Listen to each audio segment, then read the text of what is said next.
concept of reality is what creates our reality, or the fact that we may feel well in our lives. I remember in your CD that you talked about this point, and you mentioned, you compared reality with an anthill. Could you explain to us what the anthill has to do with well-being? Yes, that's true. Anthills and well-being. Yeah, it sounds a bit weird, you know, what's anthills got to do with well-being?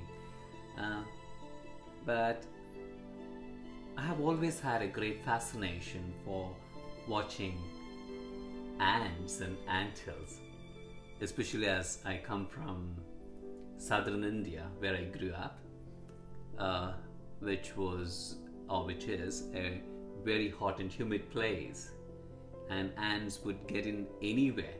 You know, I still remember when I was studying to become an ayurvedic doctor, many of my notes were actually eaten by by ants, and maybe they became anthills.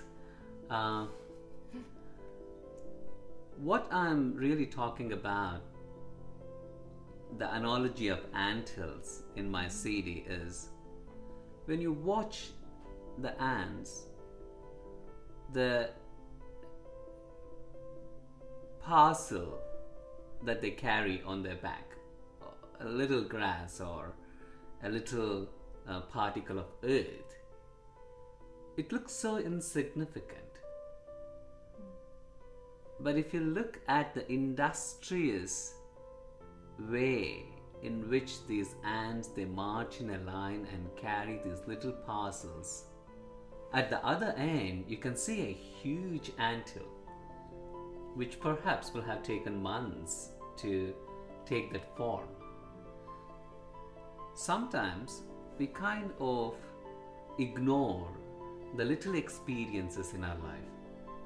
Maybe it's almost like, okay, say you're waiting at the intersection and you're just waiting for the red light to turn green, and you're waiting for a little longer, and you just look into the car which is just beside you, and maybe there's a kid or an older person, and you have no reason to smile at them because you don't know them, but still you make an eye contact and you smile, and it's almost like a conversation, and then the light turns green and then you just move, but still that memory of that little contact that you made, which was so human, which was an experience of sharing love with the other person, can continue to linger in your mind and can brighten up your day.